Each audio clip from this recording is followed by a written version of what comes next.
versículos 17 al 20.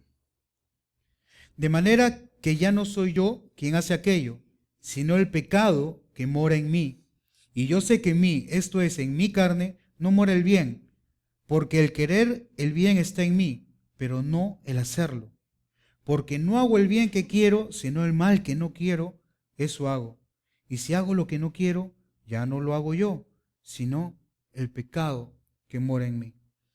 Pablo reconoce que peca, pero esa decisión, ese querer pecar, entiende que no es Pablo el hombre nuevo, la nueva criatura, el nacido de nuevo, sino que tiene otra naturaleza en su cuerpo.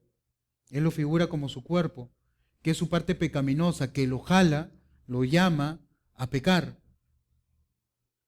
Y está teniendo una lucha muy fuerte. ¿Cuántos acá tienen esas luchas? Si no tienes luchas, preocúpate, porque no hay dos bandos. Para que haya una lucha debe haber dos bandos. Si tú no tienes luchas, es porque no hay dos, hay un bando nomás. ¿No? Yo tengo un bando espiritual, el nacido de nuevo, Alejandro el que ha nacido de nuevo, la nueva criatura. Pero hay un Alejandro carnal, el otro bando. ¿Verdad? Si yo peco y no tengo luchas, wow, me preocuparía bastante. Me preocuparía mucho. Pero ciertamente tenemos luchas. Y luchas que son, muy difíciles. Y lo peor de todo, luchas que muchas veces perdemos. Porque caemos, pecamos. ¿O no? Caemos, pecamos.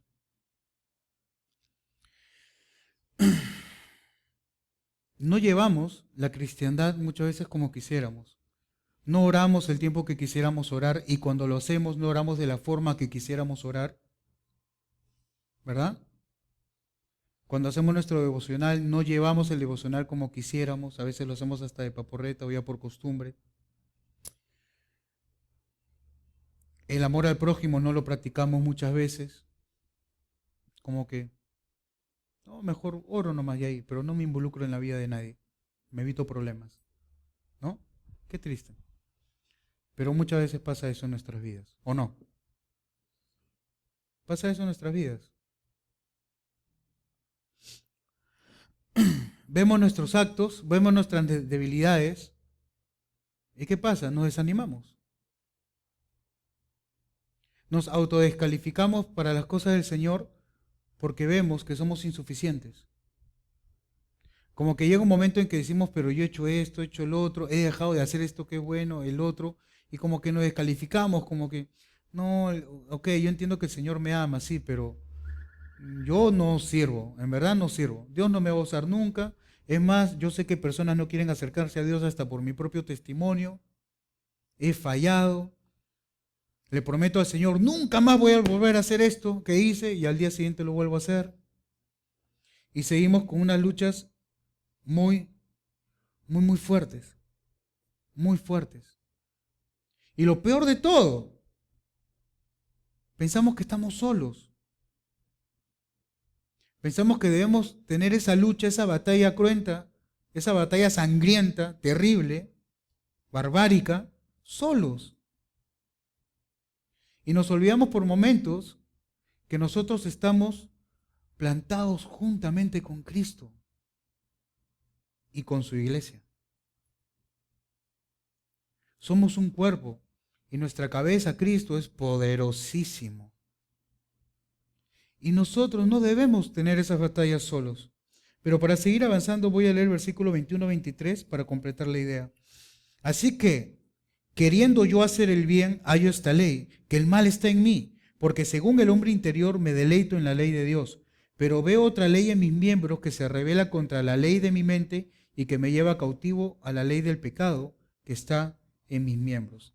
Pablo sigue describiendo esa lucha cotidiana que él tiene como cristiano. Algunos piensan que esto que ha escrito Pablo lo dice refiriéndose a él antes de que sea cristiano. No estoy de acuerdo con eso.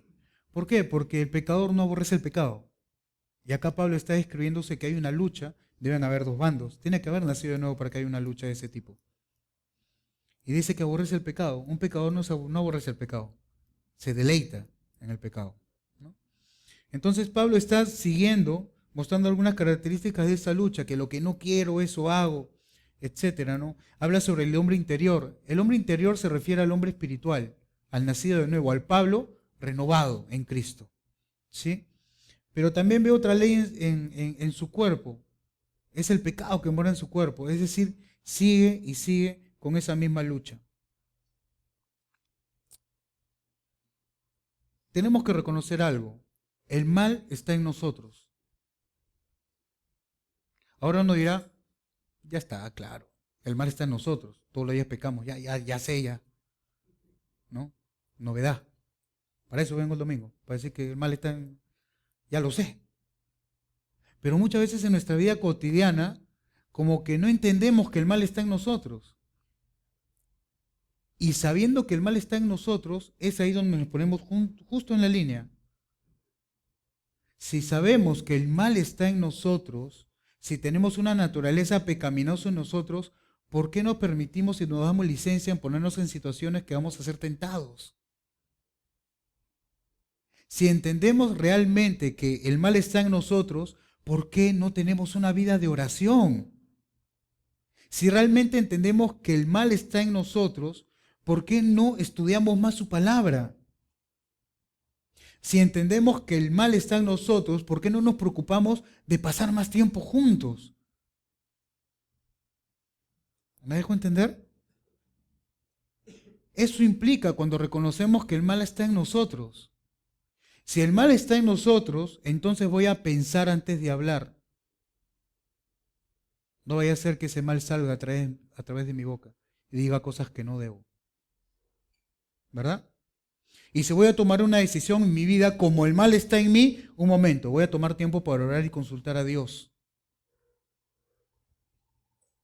Pero nosotros pensamos que el mal está en nosotros de la boca para afuera muchas veces. Porque de la boca para afuera decimos, sí, yo soy pecador, todo. Pero cuando luchamos contra nuestro pecado, como que falta algo. Como que no nos tomamos en serio esa lucha. Como que somos flojos en nuestra cristiandad muchas veces. Y no llegamos a dar una buena batalla, a correr bien esta maratón que tenemos en Cristo. El mal está en nosotros y en verdad, debemos reconocerlo. Con todo lo que esto implica. Si yo sé que el mal está en mí, me voy a aferrar más a Dios. Voy a depender totalmente de Dios. No puedo depender de mí mismo porque el mal está en mí. ¿Sí? El versículo 24. Miserable de mí, ¿quién me librará de este cuerpo de muerte? Miserable de mí. Pablo se reconoce como un miserable por esa lucha, porque esa lucha causa dolor, causa sufrimiento. Es una lucha, por decirlo de alguna manera, y lo estoy repitiendo, sangrienta. Es muy, muy fuerte esa lucha. Tenemos que reconocer que somos tentados, porque el mal está en nosotros, es muy fácil que seamos tentados. Y no debemos dar esa batalla solos. Siempre que pedimos oración, ¿por qué pedimos? Hermano, ¿puedes orar por mí porque hay un problema de salud? O, hermana, por favor, ora por mí. ¿Por qué? Porque necesito provisión económica.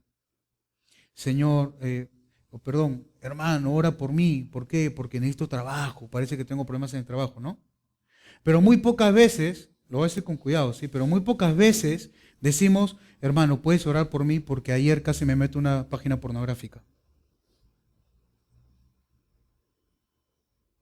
Aún más allá, hermano, ora por mí. ¿Sabes qué? Me he fijado en una hermanita de la iglesia y soy casado. ¿Creen que no pasa en las iglesias eso? Sí. ¿Y por qué nadie pide oración por esas cosas? Siempre que pedimos oración, siempre es por nuestras necesidades, pero nunca nos gusta mostrar nuestra pecaminosidad. Y cuando se trata de pecado en nuestra vida, nos lo callamos, nos lo guardamos para que nadie nos juzgue, que no nos vean mal, que van a pensar de nosotros. Y empezamos a luchar solos. Y cuando pasa algo por eso, por luchar solos y pierden la batalla, después uno dice, ¿pero qué pasó? ¿No? ¿Qué pasó? No estamos solos. Tienes tentaciones de las más feas que te puedas imaginar. Nuestra carne es débil, es pecadora, ¿no? Y les animo a algo. Cierren los ojos un ratito. Cierren los ojos un ratito. Imagínate todo lo que has pensado solamente hoy día. O esta semana. ¿Cuántos pensamientos has tenido pecaminosos? ¿Cuántas cosas horribles se te han pasado por la mente que no se lo dirías a nadie por vergüenza? Sé sincero contigo mismo, contigo misma. ¿Ya te acordaste? ¿Te has acordado? Todos esos pensamientos que sabes que son horribles y te darían vergüenza compartirlos con alguien. Muy bien, abramos los ojos. ¿Ya has conversado de eso con alguien? No vaya a ser que esos pensamientos crezcan, porque has decidido llevar la batalla solo.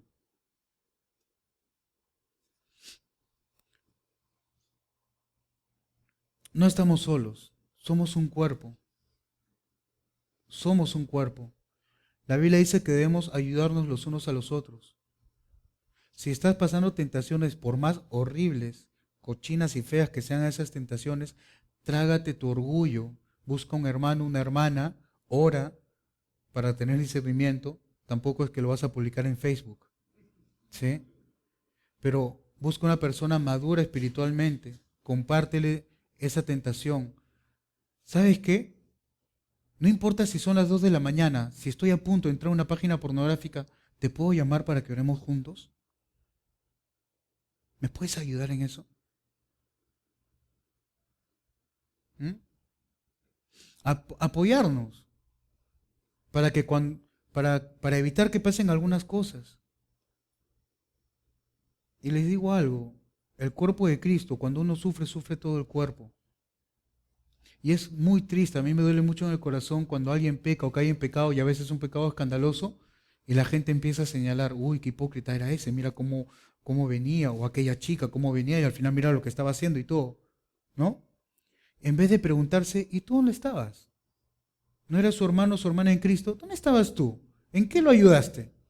¿Alguna vez te preocupaste por hablar con esa persona? ¿Por compartir vidas? Porque nosotros, si somos especialistas en algo, es en señalar, ¿verdad? Pero ¿dónde estábamos nosotros cuando ese hermano o esa hermana cae? ¿Realmente esa vida, nos metimos en esa vida para afectar esa vida? ¿Nos involucramos en esa vida para bendecir a esa persona? ¿Nos mostramos de tal manera que esa persona se abra hacia nosotros y nos cuente ese problema? ¿O nuestra actitud muchas veces lleva a que uno se quede callado? Yo ruego, oremos al Señor para que nos dé un carácter y una forma de ser que atraiga a las personas. Que la gente se sienta muy cómoda con nosotros, que quieran acercarse a nosotros y abrir su corazón. El que quiere ser amigo, que se muestre amigo. Si este es tu caso y estás viviendo una batalla, una lucha fuerte, no te lo calles. Somos un cuerpo, no estás solo. ¿Sí? No esperes caer. No esperes caer.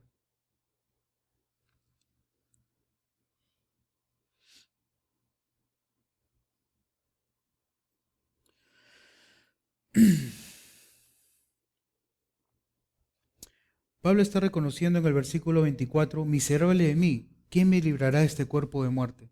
Por un lado reconoce que es miserable, pero por otro lado que reconoce que puede ser libre. Sabe que alguien puede librarlo y se está preguntando quién es ese alguien. Tú estás llevando una lucha, puedes ser libre de eso. Puedes vencer. En Cristo puedes ser más que vencedor. Puedes vencer en la lucha. ¿Sí? Puedes vencer. Miserable de mí, ¿quién me librará de este cuerpo de muerte? Por supuesto, ¿quién no quiere ser libre? ¿A quién le gustaría un día despertar y no tener la más mínima gota de querer pecar? ¿Se imaginan un día que abres tus ojos y plum, no quieres pecar? Nada, pero así nada, no quieres pecar nada. Nada. Y estás caminando por la calle, alguien te insulta o viene alguien te patea y Dios te bendiga, está bien. Y te encuentras una billetera con 5,000 soles en el piso, con un DNI y lo recoges. Tome, se le ha caído. Usted sí, tome. Y ni siquiera se te cruzó por la mente quedártelo, nada. ¿No? Si eres hombre y pasan unas mujeres, pero así hermosísimas, preciosas, para ti pasaron cactus. Estás así. ¿No? ¿No le gustaría eso? ¿Amén? Bueno, si eres cristiano, va a llegar ese día. Vas a abrir tus ojitos y ya ni te va a interesar pecar. Alguien va a venir, oye, mira esto. ¿Qué cosa? ¿Qué? Qué aburrido. ¿No? Ya esas ganas, esa lucha ya no va a haber. Va a llegar ese día, pero aún no ha llegado. Todavía tenemos luchas, etcétera. Pero así como Dios da la prueba, Dios permite pruebas en nuestra vida, también da la salida. El problema es que no tomamos muchas veces la salida. Tomemos la salida que nos ha dado Dios. Tomemos la armadura de Cristo, la armadura de Dios. Efesios capítulo 6, les animo a que lo lean en su casa, hace poco lo hemos estudiado, nuestro pastor Brian nos lo ha enseñado, les animo, pongámonos toda la armadura de Dios. Entonces, tenemos que reconocer que somos tentados.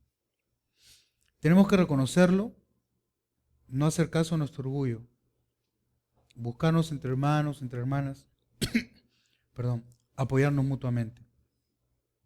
Y al mismo tiempo reconocer que podemos ser libres. La verdad nos hará libres. Juan capítulo 8, versículo 31 al 32, para los que apuntan. Entonces, la verdad es lo que realmente nos puede hacer libres. Este versículo termina en dos vertientes. Servir, el versículo 25. Gracias doy a Dios por Jesucristo, Señor nuestro.